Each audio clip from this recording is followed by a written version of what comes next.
এবারের আমাবস্যায় আমি ওই রাকিব ওর মাকে মেরেই ফেলবো। যত যাই হোক, কেউ আর আমাকে আটকাতে পারবে না। এখন একটু ওর বাড়ি যাই, ওদের একটু ভয় দেখিয়ে আসি, তারপর মজা বোঝাবো ওদের।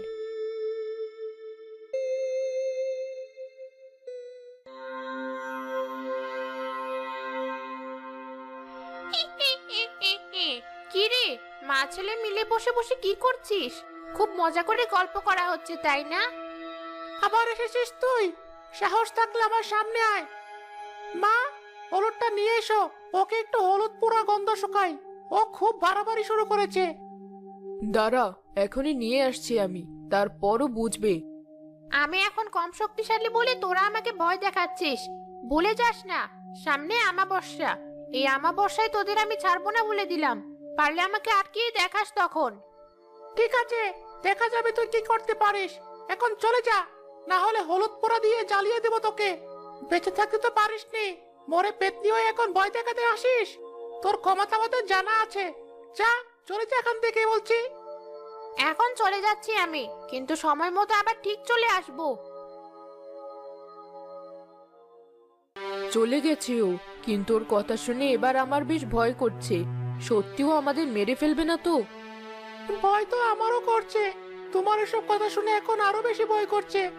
এখন কি করা যায় তাই বলো। কবিরাজকে ডাকা ছাড়া আর কোনো উপায় দেখছি না।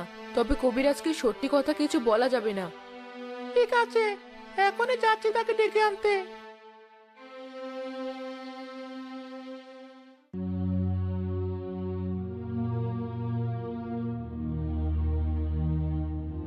কবিরাজ মশাই, আমাদের বাড়িতে মাঝে মধ্যে এক পেতনি এসে জ্বালায়, আমাদের ভয় দেখায়। আপনি এমন কিছু করে দিন যাতে সে আর এই বাড়ি থেকে না আসতে পারে। এই নাও পরাবানি, বাড়ির চারদিকে ছিটিয়ে দাও, তাহলে পেতনি আর আসতে পারবে না। তোমাদেরও আর কোনো চিন্তা করতে হবে না। তবে মনে রেখো, সে অন্য কোনো উপায় অবলম্বন করতে পারে। তাই তোমাদের যেমন সতর্ক হতে হবে, গ্রামের বাকিদেরও তেমন সতর্ক হতে হবে। আমি তাহলে এবার আসি। ঠিক আছে কবিরাজ মশাই।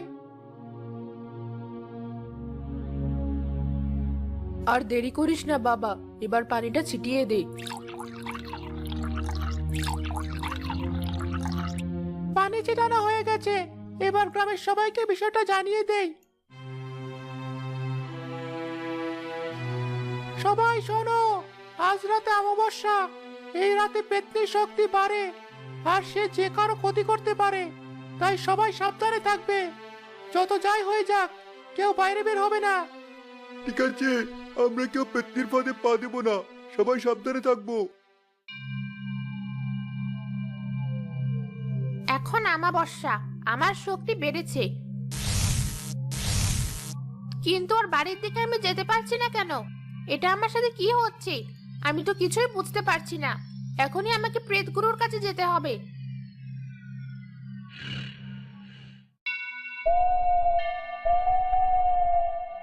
কিরে পেতনি, আমাবস্যায় তো তোর শক্তি বাড়ে, তাহলে এখন কেন তুই আমার কাছে এসেছিস?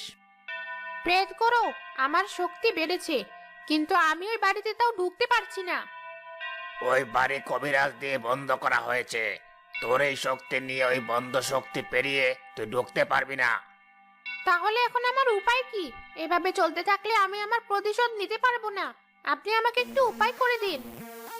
উপায় একটা আছে। তুই যদি আজ একটা মানুষকে মেরে তাকে খেতে পারিস, তাহলে তুই সেই শক্তি পেয়ে যাবি। আর প্রতি অমাবস্যার রাতে একটা করে মানুষ মারলে তোর শক্তি দ্বিগুণ হতে শুরু করবে। তখন কোনো শক্তি তোর শক্তির সাথে পেরে উঠবে না। আমি তাহলে তাই করব। এখনই গিয়ে আমি কাউকে মারবো।